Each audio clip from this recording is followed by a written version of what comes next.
Oi, gente, bem-vindos a mais um dos nossos episódios Entre Mundos do nosso podcast. Meu nome é Edilene, eu falo aqui do Templo Umbanda de Escola Caboclo Pena Branca. Hoje a gente vai adentrar alguns assuntos bem importantes. Então a gente vai falar sobre egrégora, o que é uma demanda, o que é inveja, o que é o karma e o que é uma maldição. Eu sou o Everson, médium no Templo Escola de Umbanda Caboclo Pena Branca.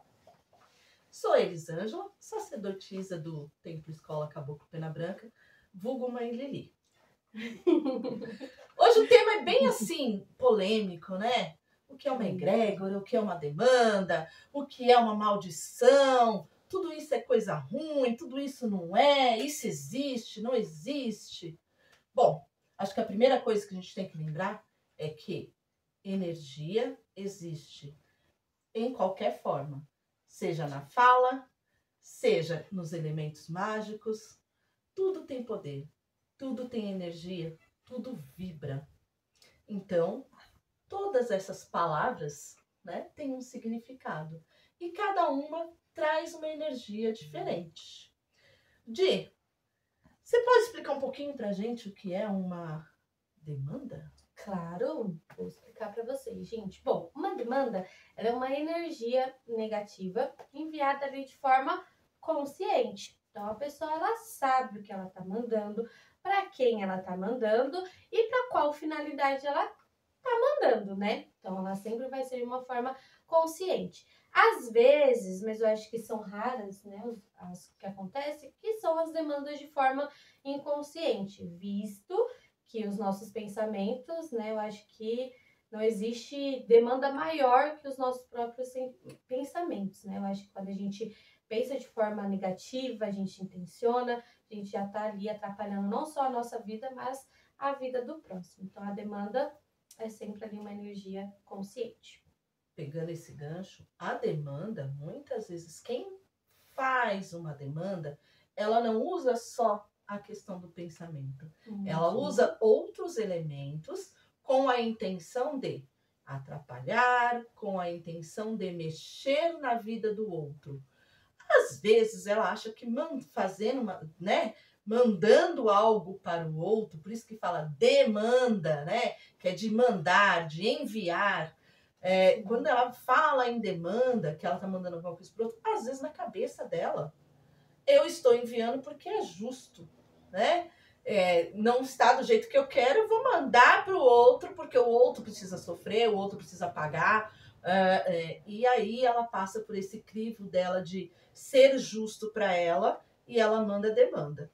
Lembrando que tudo que vai volta, né? Aquilo que você planta é o que você vai colher. Isso aí. Então, quando a gente fala em demanda, nessas energias, na intenção do outro, o outro também tem que saber que quando ele envia algo, ele recebe.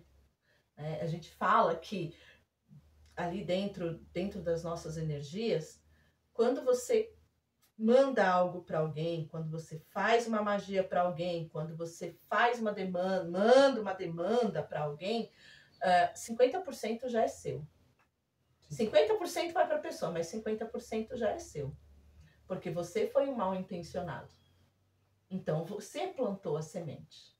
E você vai colher. Talvez não hoje, não amanhã, talvez você veja até o outro, se ele não estiver protegido, acontecendo algumas coisas que você fez, que você foi lá pedir, mas não esqueça que a colheita sua também chega. Né? Um pouco diferente da demanda, mas também tratando de energias, a gente fala sobre egrégoras. E o que é uma egrégora? Egrégora representa todo e qualquer grupo reunido com uma intenção em comum. Então, assim, a gente ouve essa palavra, né, que não é comum no nosso dia a dia. Egrégora. Nossa, o que será? Deve ser uma coisa super absurda. Uma egrégora só existe nos livros. Deve ser uma coisa super diferente. Uma igreja católica é uma egrégora. São pessoas reunidas com o mesmo propósito. Um terreiro de umbanda é uma egrégora. Um grupo de magos que seguem o mesmo tipo de magia é uma egrégora. Toda reunião de um grupo que tenha uma intenção em comum, que busque o mesmo objetivo e junte forças para alcançar isso em comunidade, é uma egrégora. independente da qualidade dessa intenção. É um grupo bem intencionado, é um grupo mal intencionado. Isso é uma coisa que a gente vai discutir mais para frente, porque se desdobra em muitas classificações. Mas a egrégora em si é isso, um grupo que se reúne com uma intenção, independente do volume, né? Para ser uma egrégora você precisa de 50, você precisa de 100. Uma reunião pequena de pessoas, né? Essa reunião aqui é uma egrégora com a intenção de levar a vocês o conhecimento que a gente tem acumulado ao longo da vida, que a gente está absorvendo, e também de trazer vocês para dentro da nossa egrégora, formar uma grande egrégora com vocês também compartilhando o conhecimento de vocês, compartilhando as dúvidas, para que cresçamos todos juntos.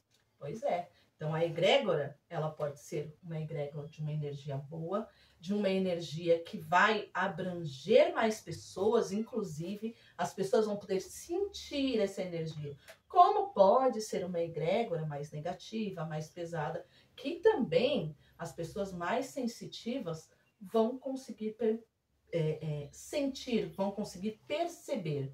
Então, a gente tem energias muito fortes que podem surgir com a egrégora, né? São grandes formas de energia. Por exemplo, no terreiro, quando a gente está lá, que a gente vai fazer os nossos trabalhos, a gente cria uma egrégora que vai, né, muito bem absorver outras energias, que vai expandir com outras energias. Então, a gente cria uma egrégora ali dentro do trabalho, né?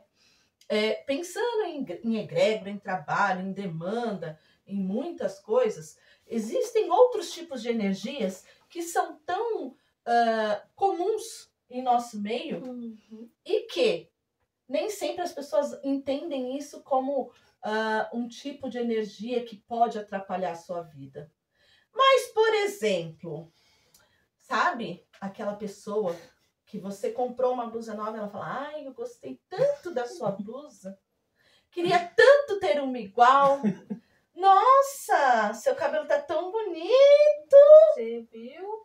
No outro dia seu cabelo quebra, né? No outro dia seu salto, ela olhou pro seu salto quebra na hora, né? A gente tem isso.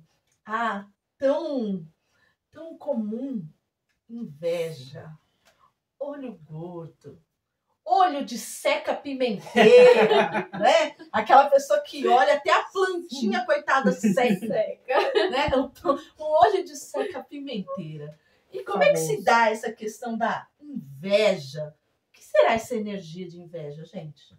É uma energia inconsciente, né? Porque a pessoa, ela tá ali, ela olha pra você, às vezes ela sabe que ela tá com inveja daquilo que você tem, ou daquilo que ela olhou e gostou, seja um livro, seja uma calça, seja um cabelo, às vezes ela nem acha o que é, né?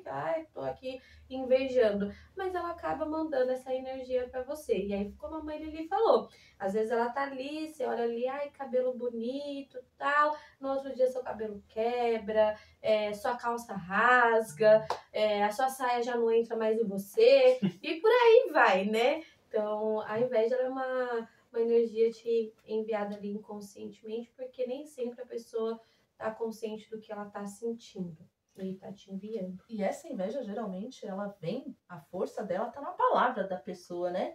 A pessoa olha, a pessoa comenta, a pessoa fala e pronto. Já danou-se tudo, né?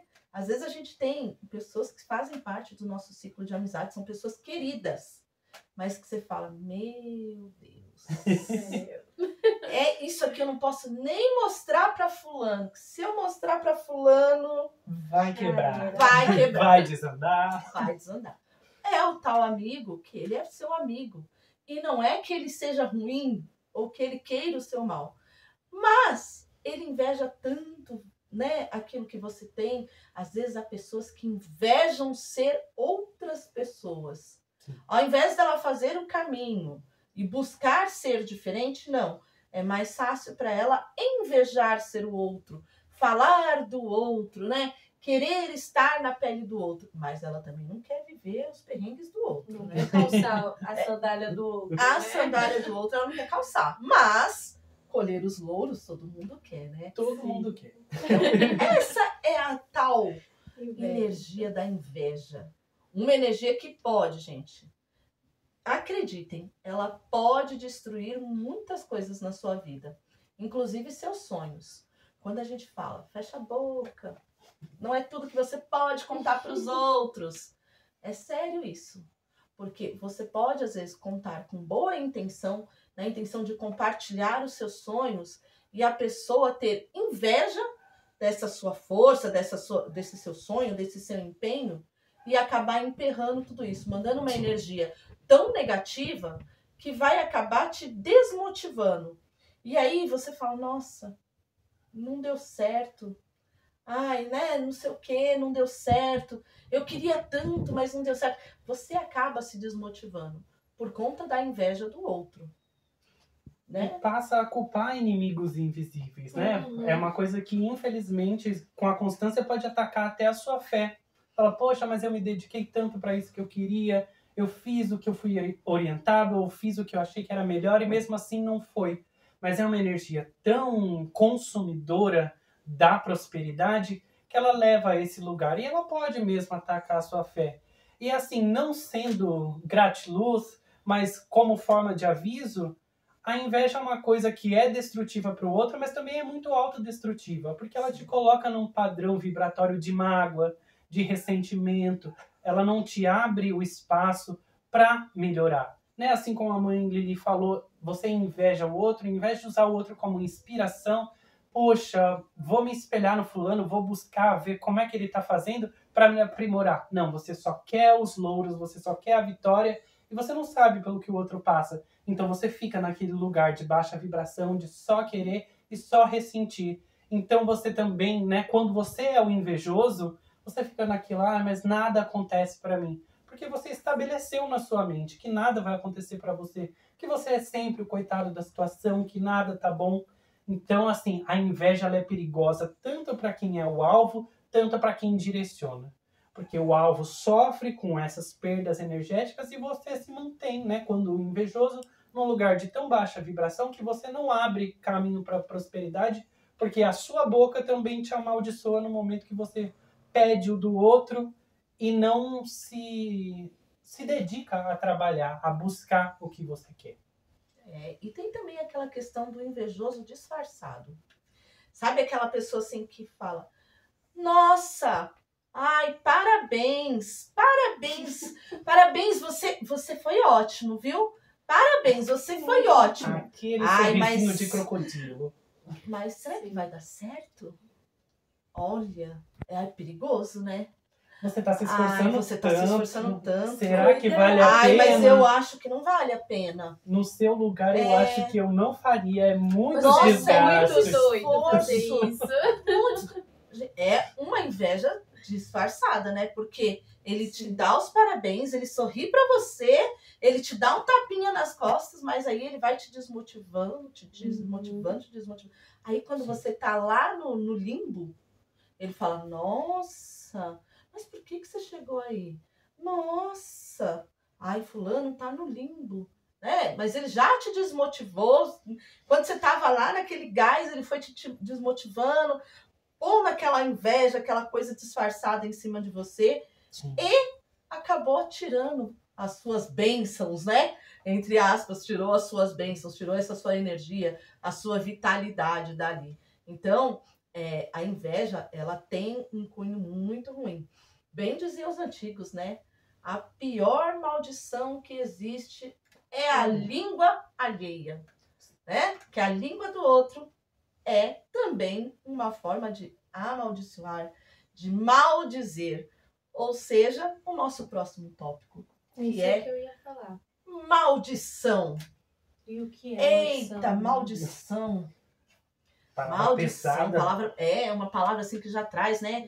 Ali na sua... Toda uma carga. Todo um peso, né? Se a gente for pegar ali a raiz da palavra mal, né? É uma figura, é o oposto do bom, né? Então, maldição, né? De dizer, né? Então, é o ato de você amaldiçoar, de você maldizer algo, de você maldizer sobre uma situação, sobre uma pessoa, sobre uma família.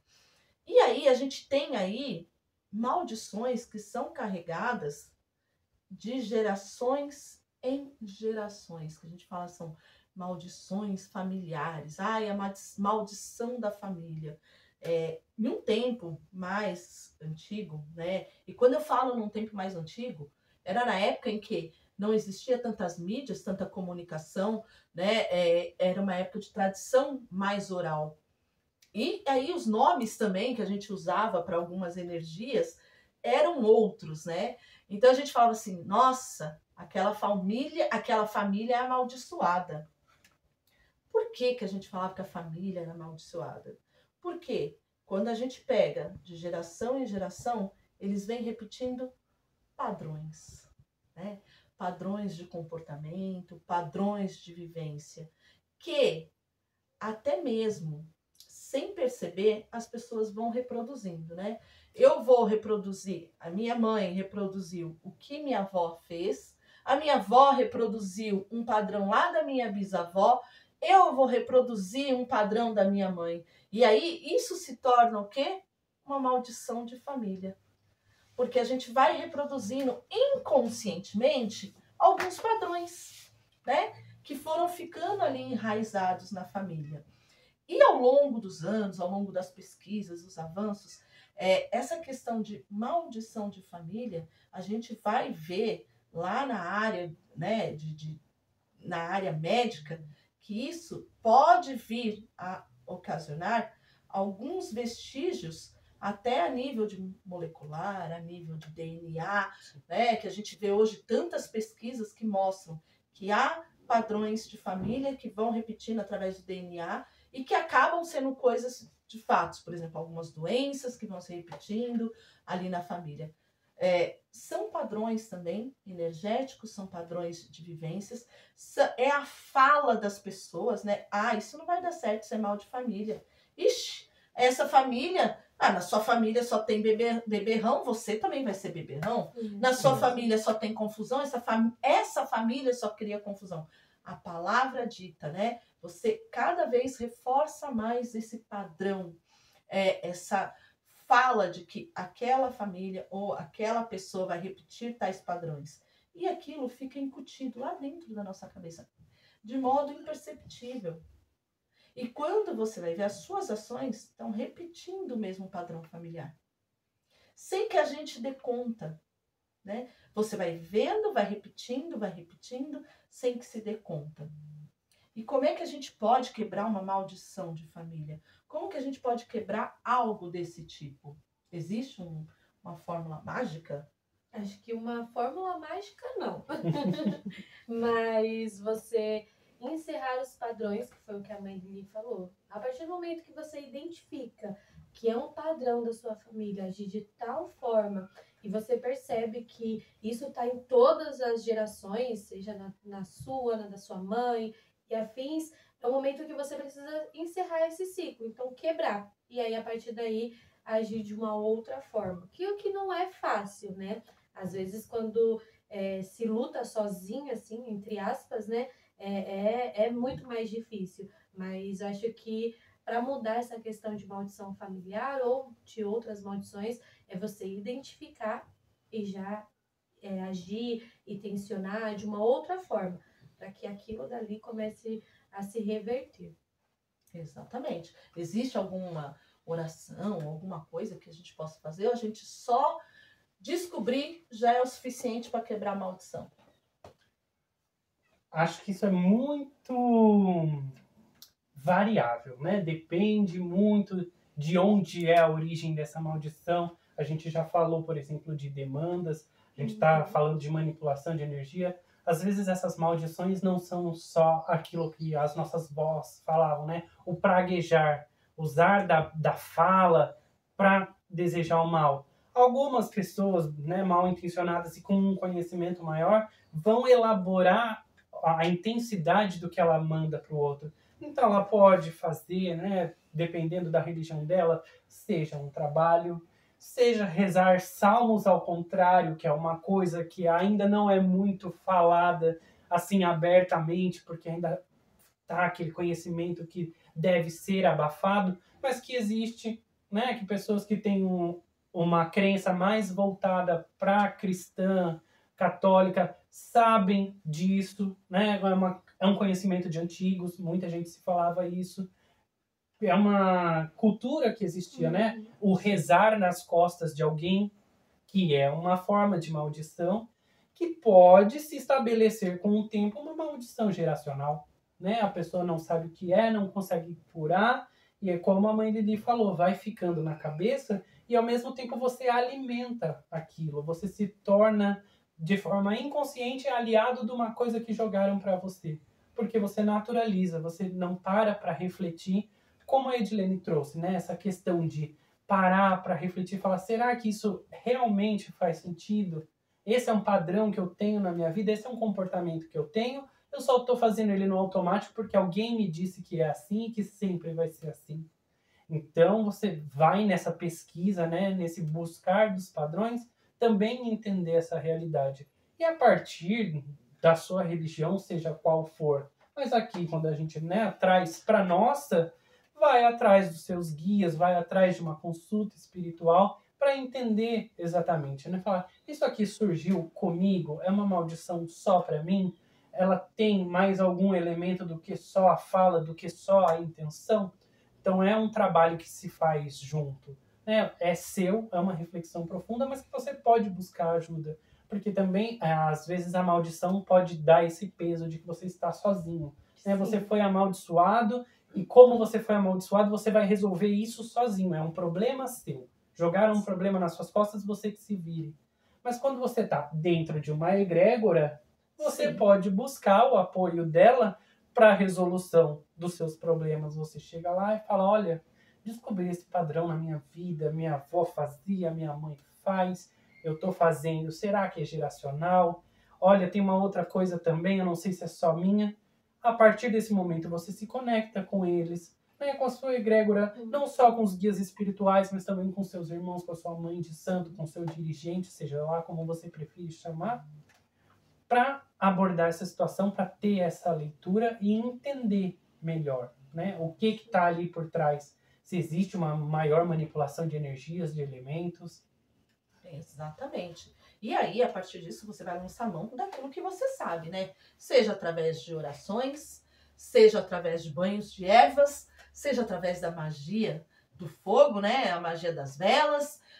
E aí, você vai lançar mão disso para que este padrão se quebre, esta maldição se rompa. E às vezes, quando você trabalha em você, você consegue quebrar isso para toda a família, né? E aí você é uma libertação coletiva, né? Não só da família, dos mais próximos, mas às vezes pessoas da sua família que são ligados consanguineamente a você, que repetem esse padrão e às vezes não estão na mesma vivência que você, mas você descobre que eles lá de longe repetem esse padrão. Quando alguém na família consegue determinar isso e consegue romper com esse ciclo, né, trazendo esse rompimento de laços, dessa maldição, para todos, muitas vezes todo mundo evolui muito rápido, muito junto, né? Então, quando a gente vê padrões de famílias, que você vê de geração em geração, tendo o mesmo comportamento, tendo as mesmos colhendo os mesmos fracassos, entre aspas, na vida, nos objetivos, você pode pensar ali que existe talvez por trás uma maldiçãozinha, né? E aí isso precisa ser quebrado por alguém. E não adianta ninguém chegar e falar assim, nossa, tem uma maldição na sua família. Se a pessoa não acreditar, aquilo vai continuar. Entra por aqui, sai por aqui. Tá? Então, a quebra de um padrão, a quebra de uma maldição, ela é alimentada, sim, através da fé. Então, a primeira mudança de qualquer energia é a fé. Porque a fé, ela aumenta seu campo vibracional. Aumentando o seu campo vibracional, você já se livra de um monte de nhaca. né? Uhum. É a mesma coisa que você tá sujo, você trabalhou o dia inteiro, suou, pegou pó, chega em casa, se você for deitar na sua cama, você vai continuar sujo. Então você precisa tomar um banho para se limpar, para poder sentar e relaxar. E muita gente fala assim, o banho relaxa. Realmente ele relaxa, porque ele tira aquele peso, né? Aquele grude de cima de você, para que você possa relaxar. E assim é com as energias. Às vezes a gente precisa tomar mesmo um banho, tomar umas decisões, rezar, seja qual for, para se livrar das energias negativas que nos circulam e conseguir respirar melhor, vibrar em um outro padrão mais alto. Falando em energias negativas, em demandas, maldições, isso pode levar a um problema muito sério, que é a questão da depressão, né? Há pessoas que, por conta de energias negativas, ela vai entrando num campo vibracional tão baixo, que ela vai entrando numa depressão profunda, até ela não ver mais saídas nessa vida para muitas coisas. E aí ela vai mexendo, a energia vai mexendo nesse campo emocional, que é um dos campos mais frágeis de nós seres humanos, né? A hora que acaba com o nosso emocional é a hora que a gente dá vazão a tudo. Porque aí, quando acaba com o nosso emocional, geralmente a primeira coisa que acaba é a fé. Né? Seja a fé em nós, seja a fé naquilo que você queira chamar. Em Deus, em Oxalá, em Buda, nos anjos. Quando acaba com a sua fé, quando mexe com o seu emocional, você entra num padrão vibratório descendente. Você vai descendo ladeira abaixo. Né? E é muito mais difícil você conseguir se equilibrar quando você entra nesse vórtice, né, descendente, que vai descendo, que vai descendo, que vai descendo, né? Então, é muito mais difícil você conseguir se estabilizar. Então, maldição, demanda, inveja, tudo isso são energias muito pesadas. E que a gente convive, porque o ser humano é, sim, gente, óleo de Tandera. Né? Pela minha fala, vocês já devem descobrir mais ou menos aí a minha idade. Eu não vou falar. Mas é sim, é olho grande, muitas vezes inveja do outro, acha que o outro é mais fácil, né? É tão mais fácil eu olhar os youtubers lá e falar, vou ganhar dinheiro igual eles, nem preciso trabalhar, vou ganhar dinheiro igual eles ali, ó. É fácil pegar uma câmera, chegar lá e falar qualquer coisa. Né? A gente está vivendo num mundo de uma velocidade muito grande, onde a gente aprendeu de uma forma, os mais novos têm outra percepção da realidade, e aí a gente entra nisso, né? Eu quero algo que seja rápido, fácil, e eu entro numa esfera descendente, que eu vou descendo o meu padrão vibratório, porque eu acho que eu paro de prestar atenção em mim, vou prestar atenção só no outro. Então eu invejo o outro, eu cobiço o outro, eu amaldiçoo o outro por ele ter e eu não, né? Então eu vou entrando nessa vibração negativa, nessa inveja, uma coisa meio que coletiva às vezes, né? Cria-se até uma egrégora de inveja ali, né? Às vezes, né? Por causa da inveja, junta lá um grupinho que acha que, né? É X, é Y, e acaba mesmo tendo uma influência negativa sobre a vida dos outros. Pensando em vida, em tudo isso, a gente leva aí a questão do karma, né? Karma. E o que seria esse karma? Para que serve o karma? A gente está falando de uma esfera espiritual, né? A gente está falando de temas espiritualistas, não necessariamente são padrões somente dentro da Umbanda. A gente vai encontrar aí em outras religiões também esse lugar de fala, né? Em outras religiões. E o que seria esse karma? Bom, o karma, gente, ele é o espelho da sua ação, né? Então, o karma, ele entra muito dentro da lei de ação e reação. Acho que muitas das pessoas têm ainda essa questão de, será que é karma mesmo? Eu não sei, porque eu tô passando isso. Mas quando vai ver, lá atrás, plantou feijãozinho, mas pensando no futuro, querendo colher um morango. E aí as questões aí não batem. Então, o karma, ele sempre vai ser ali o espelho da sua ação. Então, às vezes, quando as pessoas, elas vêm, né, e falam assim, por que eu estou passando isso? Nossa, por que que eu tô sofrendo tal coisa? Às vezes é importante a gente analisar e identificar qual foi a nossa ação. Seja aqui, no agora, ou uma ação de 10, 30 anos atrás, né? Às vezes a colheita ela demora, mas ela sempre vem. Então é o que a mãe sempre fala e falou aqui agora.